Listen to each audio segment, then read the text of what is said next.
Kizaru is a highly contentious character in the One Piece debating scene currently, with most people vastly underestimating his strength due to his performance on Egghead. With all of this Kizaru downplay going on in the community, I want to go over his true strength. How great is his haki, how strong are his attacks, and who's the strongest character that he can without a shadow of a doubt defeat. Everything in this video got the panels and proof put to it, so if you really want to disagree, stay and see what exactly it is that I'm talking about. So without further ado, let's get into it and find out the true strength of Kizaru.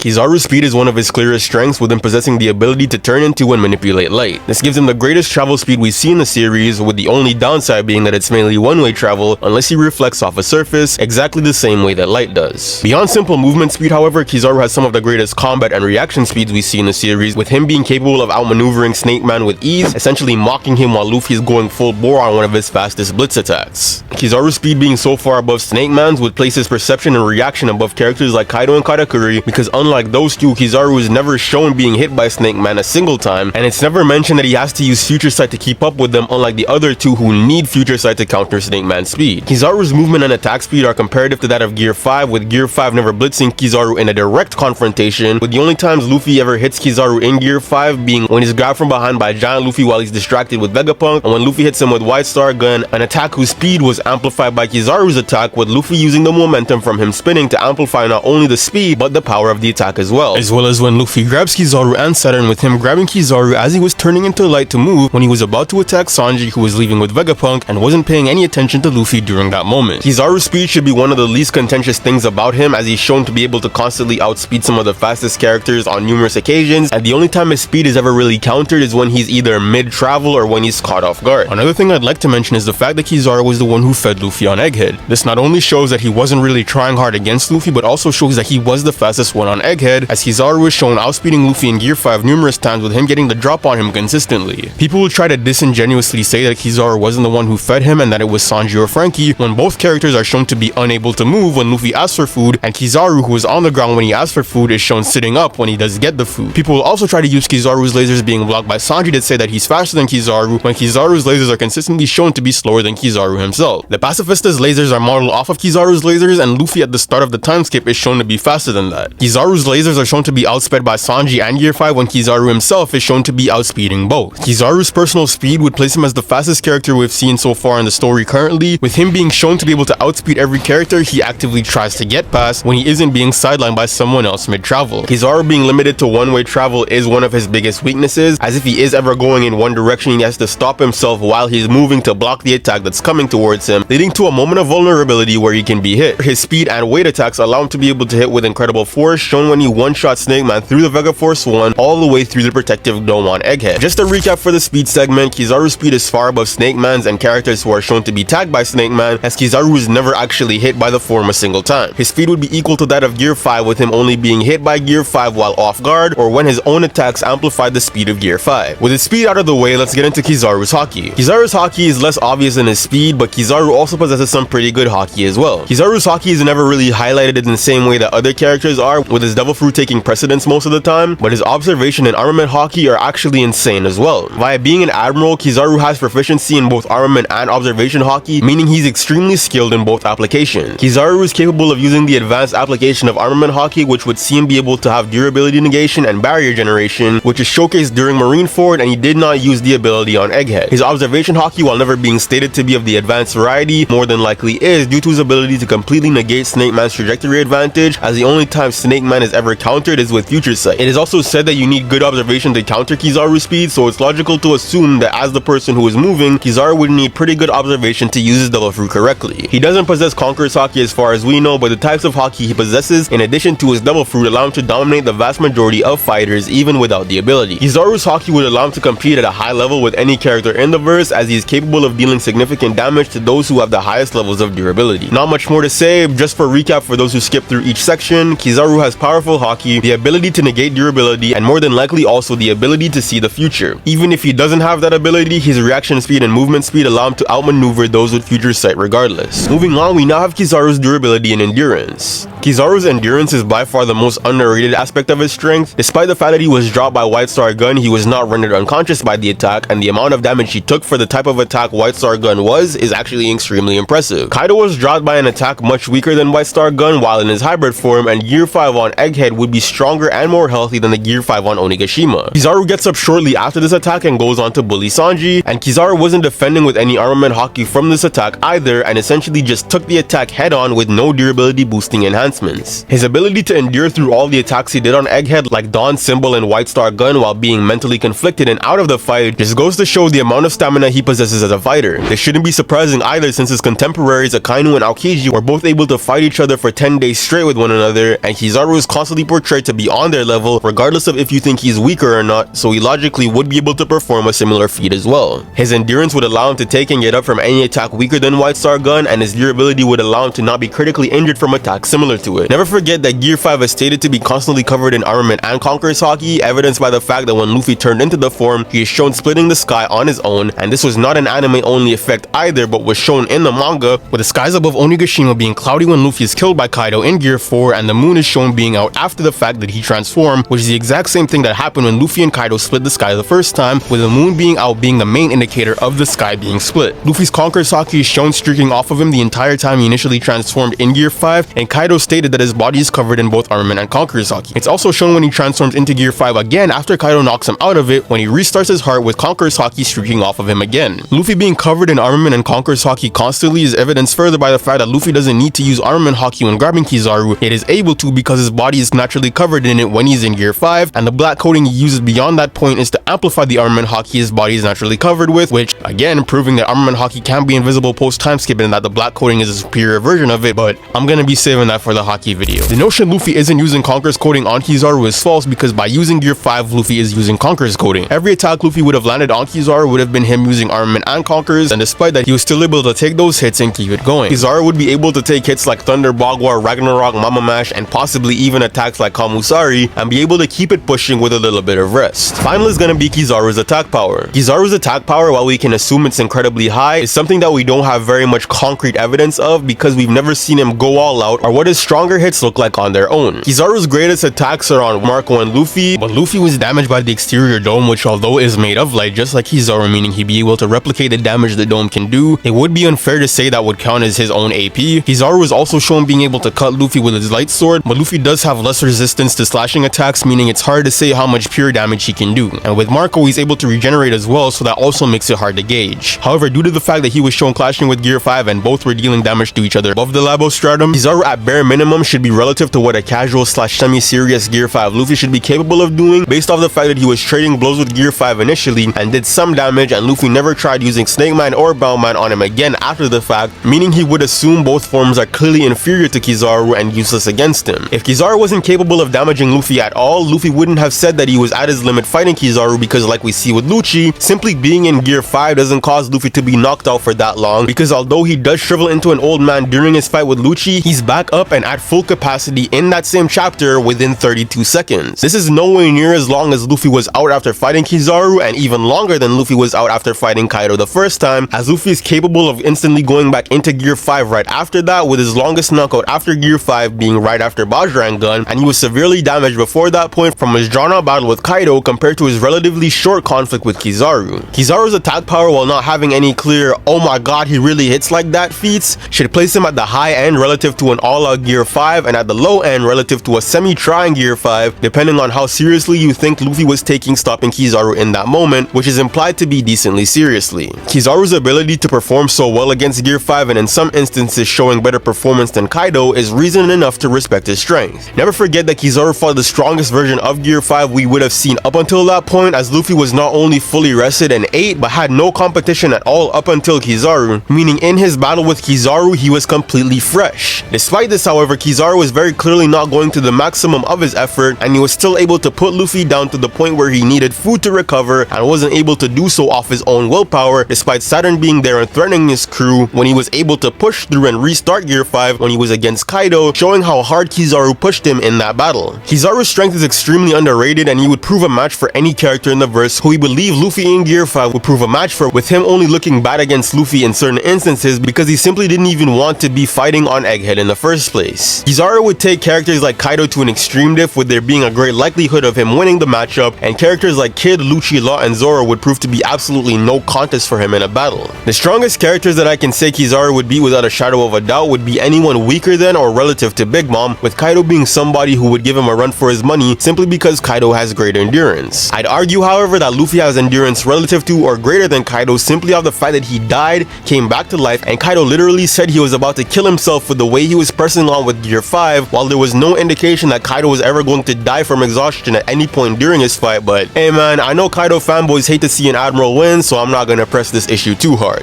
Kizaru Downplay is by far one of the most ludicrous things I see going on in the One Piece community, simply because of the way he looked when he was fighting Gear 5. I don't know what to tell you guys, but everyone is going to look bad when they fight Gear 5. That's just how Gear 5's Toon Force reality warping looks. Oda is playing in your faces whenever he uses this form. It's supposed to be funny haha, not funny look at this clown, he can't compete. Imu's gonna look bad when he fights Luffy, Blackbeard's gonna look bad when he fights Luffy, Akainu, Shanks, literally everyone Luffy fights in Gear 5 will have goofy moments that feel like they shouldn't even be happening. You can't use the fact that Luffy grabs Kizaru like a toy, or that he jump ropes with Kaido to say that these characters aren't still powerhouses simply because they look bad in one singular moment. And unlike Kaido, Kizaru actually has an excuse for looking that way because he wasn't trying as hard as he possibly could have when fighting Luffy and didn't even want to be on Egghead in the first place to kill his best friend. Kizaru is shown taking actions that slow him down on purpose so he wouldn't have to kill Vegapunk, like him choosing to go fight Sentomaru when he could have flown over him, or him talking to Vegapunk instead of just killing him straight out of the gate, which gave Luffy enough time to stop him from fully killing him. Kizaru during this fight with Luffy didn't even use any black coating or advanced armament Haki. He used the same 3 attacks that he always spams. Whenever characters in One Piece are trying, they use new attacks. When Garp and Aokiji were facing each other, they used new attacks. When Shanks faced Kid, he was using a new attack. The fact Kizaru has only ever been using the same 3 attacks he's always used is Oda showing you that he wasn't really trying against Gear 5, and despite that, he was still able to put the works on him. I try to keep this video shorter because I know most of the arguing I'm going to be doing is going to be in the comments, because no matter what I say, people will always hate on the Admirals. But as always, I'm ready for you. Until I get this Discord set up, we're going to be having grudge matches in the comments, so come at me. If you guys stayed to the end of the video and watched all the way through, let me know what you think. Who's the strongest character that Kizaru can beat? Am I overglazing Kizaru, or do you agree with the things I said about his strength? And how close would a fight between Kizaru and each of the strongest pirates in the series be? As always, if you enjoyed the video, drop a like, subscribe, and stay tuned for more high quality One Piece content. I'll see you in the next video. Peace.